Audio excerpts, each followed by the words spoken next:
Welcome to the Love, Sex, and Leadership podcast, where you can discover simple tantric teachings to embody your true power, awaken your soul's wisdom, and live an inspired life as a natural, intuitive, and heart-centered leader. It's your relationship with that warrior inside of you, that capacity to stand strong in the storm, to see the challenge ahead and not to get overwhelmed by fear, but not to stand so strong that you lose your own center and you just become a stoic punching bag for others. Where's that dance inside of your own being? Deep breath into the belly, sound on the exhale. When you're ready, opening the eyes. And take a moment again to see the other brothers who are here, who are on this journey, discovering. And today, especially this morning, we take a more embodied journey into the warrior inside of us, that healthy warrior that has a relationship with power. Tomorrow we'll dive even deeper into that dark power that's inside of all of you that maybe you haven't accessed before. But today is really looking at, can you as a man stand strong in society with the capacity to put your feet down in the stand and to be unmoving, to not let yourself get swayed by the wind, but to still know that tenderness and that vulnerability inside. For myself, coming from a maritime military alpha background, I learned quite strong of how to stand strong in the storm, how to be almost stoic without showing emotions. And that the negative side of that is that you have a lot of beings that know how to be powerful but can't feel anything underneath. And how many times have you ever received, whether from a brother or from the feminine, I can't feel you, where are you? Who's received that feedback at times? Yeah, because a lot of our upbringing as a man is taught to not express our feelings, to not let our tenderness, our anger, our sadness to be seen, because that would often be what would literally kill you. And not too far long ago, for many of us, and even happening right now in the world, there are men on the battlefield who are needing to hold their brother in the storm, to be able to fight for ourselves as well as the brother. Now that fighting capacity often has been blamed and shamed and ridiculed and taken away from a strong, you could say, Me Too movement, who want men who are strong but then don't want men in their power. And so how many of you have ever had the feeling of walking on eggshells, where society tells you to be strong, be fucking a warrior, but don't be too much, and don't destroy too much, and don't stand too much, because then, you're going to be looked upon poorly. And so there's this challenging dance, I know, that's happened in me, even then coming out of that alpha military world into a world of yoga and meditation, where for a while I felt myself just turn quite asexual. And I was just kind of like this seaweed floating in the sea. And you spend long enough in Ubud, and you can be a great seaweed in the sea, moving around and not having any connection to your fucking balls. But if you're so strongly connected to your balls and someone's like, I can't feel you. I want to be able to feel the power and the potency of your alpha, but also the tenderness of that yin that's inside, that tenderness that's alive inside of you, that needs not prove your worth upon another.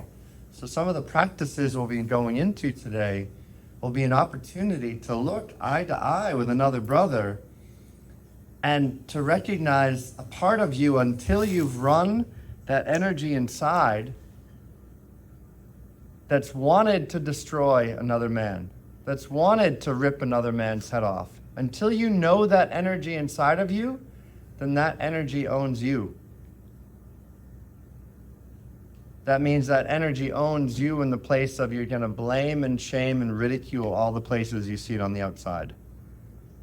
So when you can look eye to eye with another man and recognize that that man has the capacity to kill you and you have the capacity to kill him, then actually you can rise together with a power with dynamic. Not a dynamic of, I need to push you down so I feel good about myself, and that way, my worth is feeling okay because I pushed you down and I've been validated by my capacity to push you down. Which is generally how most of the organizations and business and politics and finances work in the world today. So what we're bringing forth in this group space, in this dynamic between men, you could say is more of an Aquarian type model of sharing power, but not an Aquarian model that we're afraid of being powerful. Because I trust my brother right here, because I know he has my back and he has a capacity inside of him to kill another, to support me and to also support himself. Now that doesn't mean if you know Xavier, he's not going to go out and kill someone. But if you've met him in the potency and the power inside of him, then that potency and that power actually is what creates more safety. And so the very part of you that sometimes doesn't feel safe to fully express, your tears or your anger or your sadness, is generally because that warrior inside of you doesn't feel safe to be the protector for the tender part. These two pieces have to speak with one another. They have to know one another, or else you're often projecting the outside world to create safety for you. Or the other side is you're so strong in that warrior that you're afraid of being in your tenderness because it's unsafe to be in the tenderness. So these two places is where you can begin to intersect and to meet. So today's journey is really about this morning activating more of that healthy warrior. That healthy warrior that can be in the battlefield, that can stand strong. That's not just going to be a seaweed in the sea getting pushed over, but actually feels a backbone inside of you. So right now, just take a moment and bring your back straight. And breathe into this body.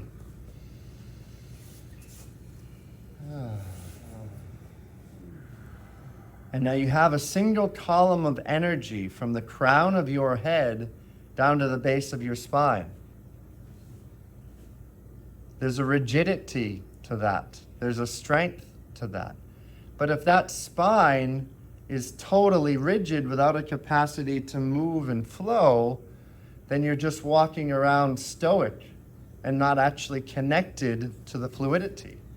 If you take for a moment and touch and meet the bones in your arms, in your legs, and this bones is what allow the flow to happen through your body.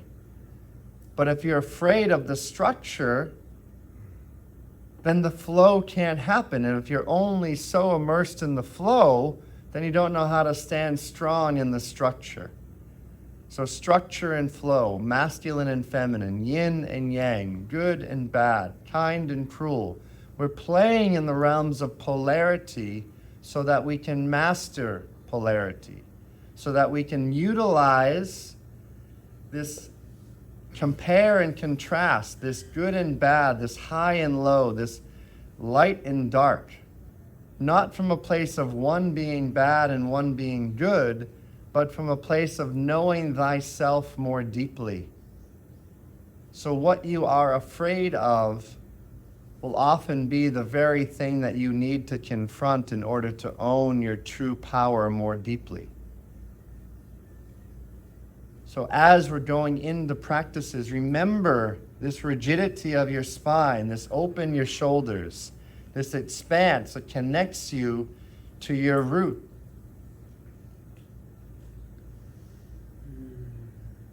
But that deep connection to the root from heaven to earth, if only knowing that without the flow, then you're just a pile of bones.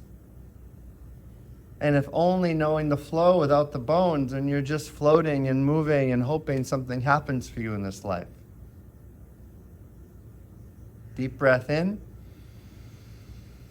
Sound on the exhale. Opening the eyes.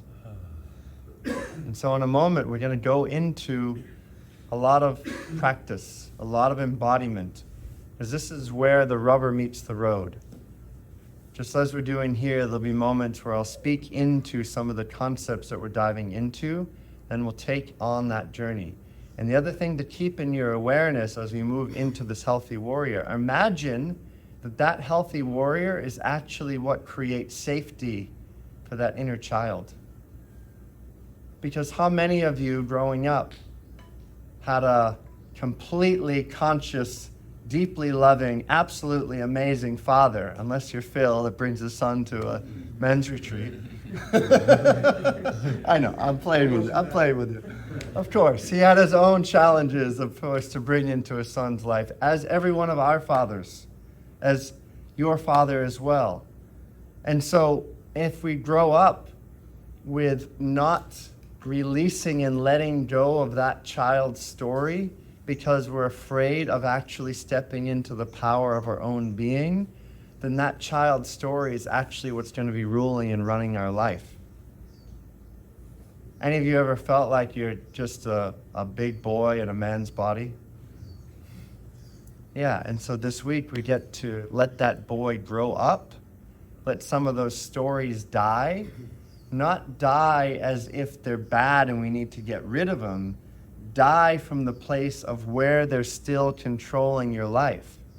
And so the way this body works is that we're a bioelectric magnetic vibrating machine. We have cells. Cells are positive charges and negative charges that annihilate each other to a point of equanimity. So in your childhood, if you had moments that you didn't speak how you really felt, express what you really need, move and vibrate your emotional body, if you did not do that, then those moments are still being held inside your body. And as a result, because you are a bioelectric, magnetic, vibrating, attracting machine, I have here my two magnets. If I have something in my past that I'm holding on to as being negative, as being bad, and I haven't invoked enough of my own inner warrior to create safety for this part inside, then what I'm going to be doing in my present day life is attracting situations that are going to feel quite similar to the pain that I went through in the past because I haven't learned to love, honor, and appreciate the gift of the past.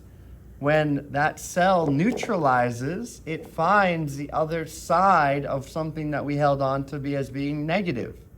Therefore, we have to recognize the advantages, how it supported you. But you might have moments in the past, maybe around mom or around dad, around the past, that you're like, but that was fucking terrible. That was shitty. I wouldn't want that I wouldn't want that to happen again. So therefore, because you're saying to yourself you wouldn't want that to happen again, you keep attracting the same situation into your life that's trying to make you love and appreciate the perfection of the past. How many of you have hit your head against the same brick wall over and over and over again, expecting a different result? Yeah, because suddenly you expect the brick wall to be something different than the pain that you dealt with as a child, and unless you feel the pain of what happened as a child, then that brick wall is going to keep appearing.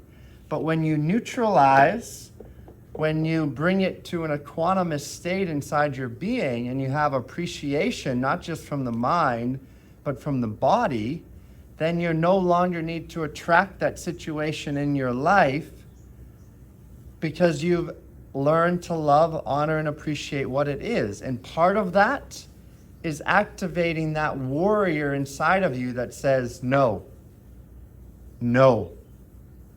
that's not welcome here. And it's not a no from a place of, fuck you, that was so terrible. It's a no from a place of, I learned, I'm fucking grateful, and I'm ready to create a new trajectory of power in my life. Because I've learned the lessons that God has given me. I can say thank you to them. I don't need to live in the fear of being too much. How many of you have ever felt like you're too much? There's too much fucking power. There's too much strength. There's too much happening. When you embody that too much, then you actually can create the safety that you're most afraid that is on the other side of that too much. Does that make sense? That safety is what then creates a field of presence for those around you, your brothers, your family, your friends, who you can walk into a room and they know just by the power and the presence of your being that you don't need to destroy anything, but you have the capacity to destroy everything. That's an inherent power that's inside. But if you walk around afraid of that power, afraid of being too much, then the world takes advantage of you and says, yeah, you're fucking afraid of being too much, so I'm going to be too much and make you my fucking sheep. And there's a lot of sheep on this planet. There's a lot of sheep following. Where do we go? Which way? Which way? Which way? And I know all of you are here because you're leaders. You're leaders making an impact in your community to support both yourself and others to no longer be that sheep. And that doesn't mean you can't follow the guidance of others. I love it when my brother leads because I know I can trust him. He has the capacity to know a relationship with death and destruction, but inside of that is able to lead from his heart, from the place within that can both destroy as well as stay centered and lead from the projection of his heart. Deep breath in, shake out the body. So, shall we dive in? Yeah, one thing. For a long time, I was love and light because I made a commitment many lifetimes ago that I would create no more suffering. So I put my warrior, I put the sword in the ground, and I decided I would create no more pain and suffering, no more fighting. And I realized I was being pushed around. So for me, in this lifetime, to reawaken this warrior, there was a lot of resistance. I was like, no, I just want peace. No, I don't want to do this warrior practice. But what I realized is as I was forcing myself, because life was forcing me into this situation where I had to regrow my power, is that the more power I have, the less people abuse me. The more I'm able to kill, the less I have to fight. In fact, I never have a fight anymore. So this is actually, for me, the way of the peaceful warrior, is that my warrior is so strong and I can kill without hesitation, but I choose not to, and therefore no one challenges me. And I know that we got a few martial arts masters here, and I can probably confirm that they never really have to do a real fight, because in their energy field, it's felt that they can kill us in a fraction of a second. So no one really wants to challenge them or be rude to them. It's shown in those Hollywood movies where you see this old warrior who is now retired, he's just doing his own thing, and then this young, impetuous, ego-driven man come and challenge the old guy. And they push him around, he doesn't want to do anything, and then suddenly it's too much, and then he kills them all, this old guy. So this is this mastery that we want to have. This old guy is a peaceful warrior. But if someone pushes you too much, if someone challenges your children, or your home, or your country, or whatever is true for you, or your business, it's felt in your energy field that you can be there fully present and serve and protect. And this is what a woman wants, to be able to trust and relax and make a family with someone. This is what the children want to feel, so that they can be children and grow happy and not have this second subconscious fear that will create a next wounded generation. So if we want to be living in peace and change the world, we need to be able to serve and protect and choose peace. From a place where we can choose also war, we can choose to kill, but we choose not to. So we can defend, we can protect, but we will not attack. Does it make sense? It took me a whole year to reprogram my shame and fear, and oh my God, everybody's gonna think I'm crazy, they're gonna think I'm dangerous, they're gonna put me in a hospital, they're gonna think I'm dangerous, no one is gonna like me, the women are gonna be afraid of me. In fact, it's the opposite.